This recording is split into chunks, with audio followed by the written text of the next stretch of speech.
ኢትዮጵያ ለቀይ ባህር ስትል ኤርትራን የመውረር ፍላጎት የላትም ሲሉ ጠቅላይ ሚኒስትር አብይ አህመድ ተናገሩ። ከሰሞኑ በተለያዩ የሚዲያ አውታሮችና የፖለቲካ ተንታኞች እንዲሁም አስተያየት ሰጪዎች ተሰክቶ የነበረው የኢትዮ ኤርትራ ጦርነት እንዲሁም በትግራይ መካከል የተፈጠረው አለመግባባት ይህንን አባብሶት በኢትዮጵያና ኤርትራ መካከል ሌላ ግጭት ይከሰታል በሚል እንዲሁም ኢትዮጵያ ከኤርትራ ጋር ካላት የጥቅም አለመግባባትና የቀይ ባህር ፍላጎት የተነሳ የጦርነት ስጋቶች ተደቅነው ቆይቶ የነበረ ቢሆንም ኢትዮጵያ ለቀይ ባህር ስትል ኤርትራን የመውረር ፍላጎት እንደሌላት ጠቅላይ ሚኒስትር አብይ አህመድ ተናግረዋል። ጠቅላይ ሚኒስትር አብይ ሐሙስ መጋቢት 11 ከፓርላማ አባላት ለቀረቡላቸው ጥያቄዎች መልስ ሲሰጡ ኢትዮጵያ ለቀይ ባህር ስትል ኤርትራን የመውጋት ፍላጎት የላትም ሲሉም ተደመጡ። ባለፉት ዓመታት ጥቅምት ወር ላይ ጠቅላይ ሚኒስትር አብይ አህመድ ለኢትዮጵያ የባህር በር የማግኘት የህልውና ጉዳይ ነው ሲሉ ከተናገሩ በኋላ በሁለቱ አገራት መካከል ውጥረት ሰፍኖ ቆይቷል። ጠቅላይ ሚኒስትር አብይ በትላንትናው የፓርላማ ውሏቸው ኢትዮጵያ ያላት ፍላጎት እንነጋገር ነው ያሉ ሲሆን በሰጥቶ መቀበል መርህ ህዝቦች በሚጠቀሙበት መርህ በመገበያያ መርህ እንወያይ ውጊያ አያስፈልግንም ሲሉ ተደምጧል።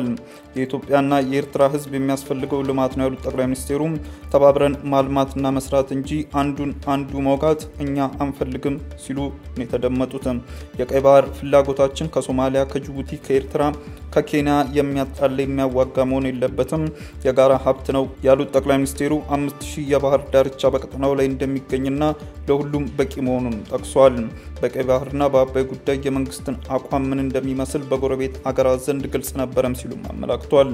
ሰሞኑን ከኤርትራ መንግስት ጋር ግጭት ይፈጠራል በሚል ስሞታዎች ይሰማሉ ሲሉ የተናገሩት ጠቅላይ ሚኒስትሩ ለኢትዮጵያም ሆነ ለኤርትራ ህዝብ ማረጋገጥ የሚፈልገው ኢትዮጵያ ለቀይ ባህር ስትል ኤርትራን የመውጋት ፍላጎት የላትም ብለዋል።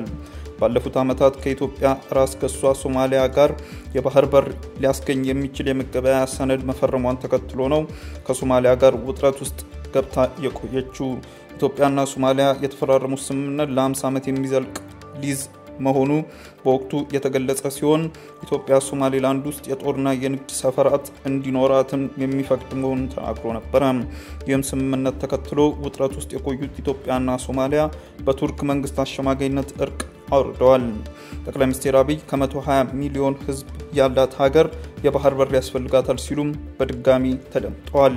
የኤርትራ ህዝብ ልማት የሚፈልግ ህዝብ ነው ያሉት ጠቅላይ ሚኒስትሩ ኢትዮጵያ ምንም ሀገር ላይ ወረራ ሊፈጸምና ከጀመርነው ህልም ሊያስቆም ይችላል የሚል ስጋት የለብንም ሲሉም የተደመጡት።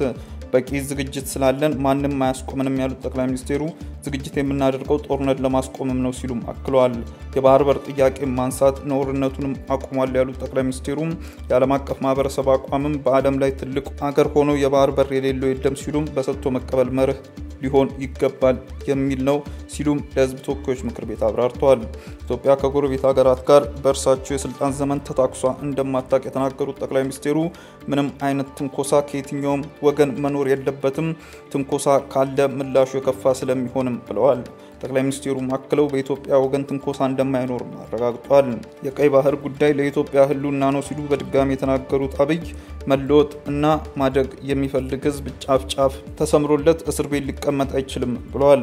ጠቅላይ ሚኒስትር አብይ በፓርላማው ውሏቸው ይህንን የኢትዮጵያ ህዝብ የባህር በር ጥያቄ የሚገነዘብ ዓለም አቀፍ ኃይሎችንም እንዲያደራድርም ጠይቀዋል። ይሄ ማንም ሰላም ወዳድ ነኝ የሚል መንግስት ግለሰብን ቡድን ከወንድማማቾች ጋር ማነጋግሮ በህግ በቢዝነስ ተርም የኢትዮጵያ ጥያቄ ምላሽ እንዲያገኝ ወንድማማቾችም ተጠቃሚ እንዲሆኑ የሚያስብል መፍትሄ እንዲፈጠር ሲሉም ጥሪ አቅርበዋል።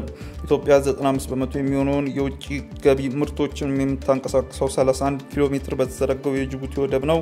በጠቅላይ ሚኒስትር አብይ አህመድ ባለፈው ዓመት ጥቅምት ወር ላይ በህዝብ ተወካዮች ምክር ቤት ቀርበው ለኢትዮጵያ የባህር በር ማግኘት የህልውና ጉዳይ ነው ሲሉ መናገራቸው ግን የሚዘነጋ አይደለም። ውድ ተመልካቾቻችን በለታዊው የዛሬ ውሎ ፕሮግራማችን ይዘንላችሁ የቀረብናቸው ዋና መረጃዎች እነዚህ ነበሩ።